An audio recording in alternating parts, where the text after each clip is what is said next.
Unlike Superman and Superman 2, Superman 3 didn't even bother teasing the next installment in the franchise. Really, by the time that movie's end credits hit, did anyone even want another entry? Hadn't the Salkinds done enough damage to the Man of Steel? And yet, as we all know, a fourth installment in the Superman series did indeed hit theaters, with a nearly unmatched thud. If you remember from our previous installment of What the F happened to this movie, Superman 3 was plagued with all sorts of problems both on and off the screen. So what happened this time around? Turns out the series would be facing its greatest battles yet, with the rights being passed to another studio, its star only signing on so he could finance another movie altogether, and the budget getting chopped in more than half. And so, let's suit up one more time and get nuclear as we find out what the f happened to this movie.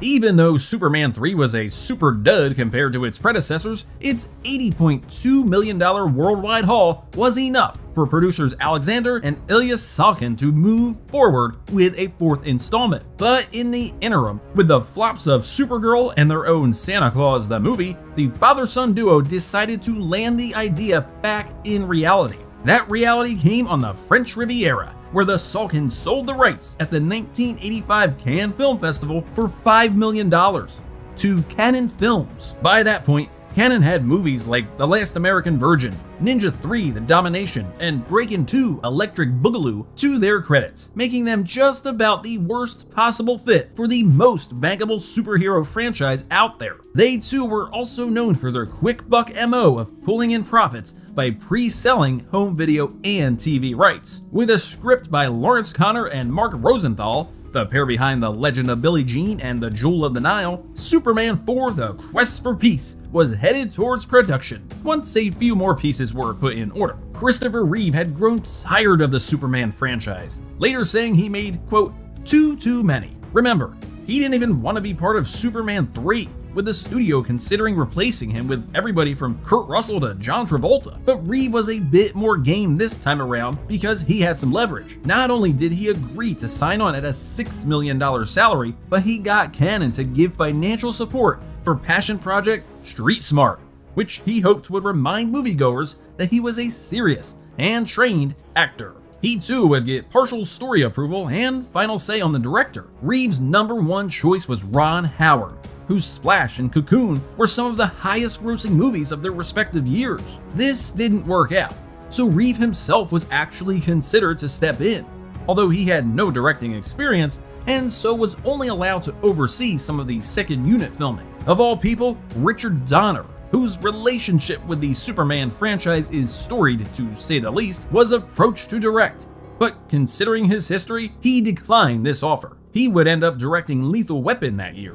But the strangest consideration by far was Wes Craven. Sure, he had some comic book experience with 1982's Swamp Thing, but Superman 4 as his first movie after A Nightmare on Elm Street? Interestingly enough, Craven was game, but ended up leaving over creative differences with Reeve. Directing duties would eventually fall on seasoned Canadian filmmaker Sidney J. Furie. So, the cast. Superman 4 would have a lot of returning faces, including Jackie Cooper as Perry White, Mark McClure as Jimmy Olsen, and even Margot Kidder as Lois Lane, her role having been relegated greatly following a clash with the studio over how they treated Donner on Superman 2. Gene Hackman would be lured back by Christopher Reeve to reprise Lex Luthor, having sat out Superman 3, while Robert Vaughn stepped in as the threequel's main baddie. But that's not the only role that Hackman had. He actually provides the voice for Nuclear Man, or is it Nuclear? Actual portrayer Mark Pillow, replacing Clive Mantle, but more on him a little bit later, to this day remains unsure why the decision was made to dub his voice. But he says it all comes off so wooden because of that change. As for Nuclear Man, he's a bit of a Frankenstein's monster concocted from a piece of Superman's hair, and Luthor couldn't have pulled any of this off without his nephew Lenny, played by John Cryer. who would actually later take on Lex Luthor on the Supergirl TV series. In addition to The Flash and the Arrow, there too would be Sam Wanamaker as media mogul David Warfield, with Mariel Hemingway playing his daughter Lacey, who of course finds herself near the core of the battle between Superman and Nuclear Man. With everything in line, Superman 4: The Quest for Peace was approved at a budget of $36 million, a good chunk of which was Christopher Reeve's paycheck. It too was already less than Superman 3's $39 million price tag, indicating the sort of priorities that Cannon had for the movie. After all, the studio had a lot of projects in development, going on to release more than 24 movies in the same year that Superman 4 would come out. As Reeve wrote, the production was hampered by budget constraints and cutbacks in all departments. Cannon Films had nearly 30 projects in the works at the time, and Superman 4 received no special consideration. Indeed, the budget would be one of the biggest talking points for Superman 4, even heading into filming, which would begin on September 29, 1986. Get this, when all was said and done, the budget had actually been trimmed from $36 million all the way down to $17 million. That's less than half of even Supergirl's budget. Before we continue with our video, here's a reminder to click the Store tab on any of our JoBlo channels and browse our collection of the latest and freshest designs in our merch store. Go get you some.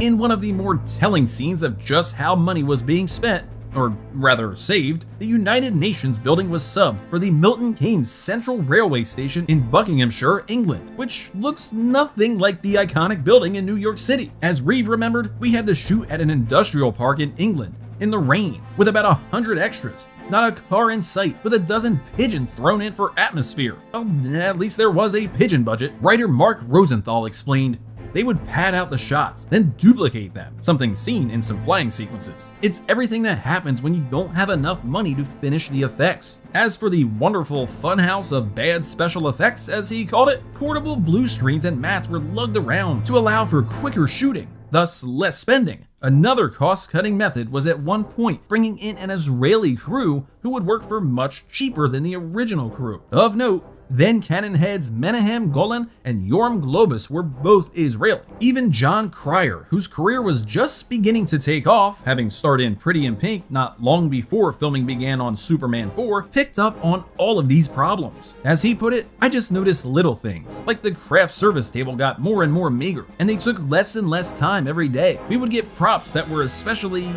crappy. Reeve, for his part, would confirm the grim situation to Cryer in private, telling him ahead of the release, it's an absolute mess. Things were not looking good in this so-called quest for peace. But Cannon did have a plan, making a distribution deal with Warner Brothers, thus restoring some faith in the failing company. Through this, they received a whopping $65 million credit through the First Bank of Boston, which could have really helped out Superman 4 if they hadn't sprinkled the dough across several other projects. Great. So Dom DeLuise got an extra lunch on going bananas just so Superman 4 could suffer? After filming on Superman 4: The Quest for Peace wrapped in January 1987, and the editing was complete, it was time for it to be screened for the public. And that went just about as well as you'd expect by this point. Superman 4 originally clocked in at 134 minutes, making it at the time the second longest movie in the franchise. In this cut, we saw Clyde Mantle's original Nuclear Man, but these scenes, along with some others between Clark Kent and Lacey Warfield, didn't make the final cut. Snipping these moments in particular led to several inconsistencies and illogical moments in the final cut, which wound up being 90 minutes, thus making it the shortest in the series. Superman 4: The Quest for Peace flew into 1,500 theaters on July 24th, 1987. And while it did debut at #1 in the UK, it didn't fare so well stateside. In its domestic release, Superman 4 opened with just $5.68 million, landing at #4 behind RoboCop, fellow debuter Summer School, and a re-release of Snow White, which was turning 50 years old. Superman 4 dropped to #7 in its second week, pulling in just $15 million in its total domestic run. Meanwhile, Christopher Reeve's pet project Street Smart had debuted earlier that year to a whopping $325,835. 1987 was not a good year for Christopher Reeve, to say the least, and it would only get worse, with no peace being found in any of these quests. That year, Writers Barry E. Taft and Kenneth P. Stoller filed a lawsuit against the studios and Reeve, claiming the actor lifted their idea, which had actually been patented as Superman: The Confrontation, and involved the sort of nuclear weapons and disarmament storyline that wound up in the final movie. Apparently, they got their outline to Reeve, although the actor claimed he never actually got around to reading it. That was enough for the judge, who, after years of no true trial, dismissed the case in 1990. The Quest for Peace would be nominated for 2 Razzies: Worst Supporting Actress for Mariel Hemingway and Worst Visual Effects, which it lost to another god-awful 4th entry,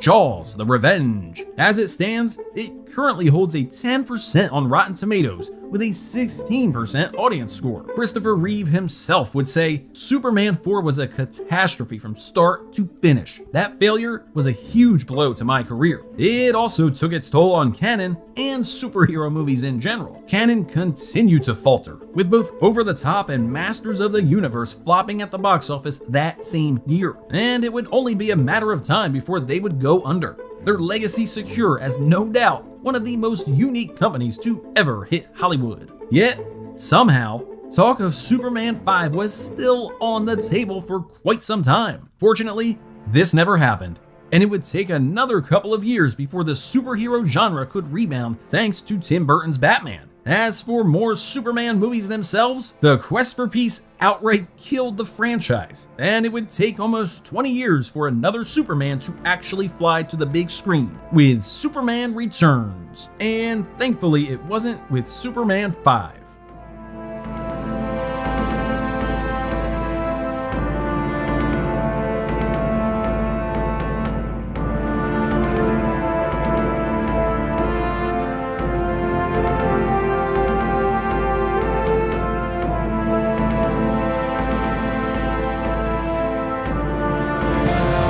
Thank you for clicking on our video, everybody. If you like what you saw here, please make sure you like the video and subscribe and share with your friends who like this sort of content. JoBlo was created by movie fans for movie fans, and we appreciate your support.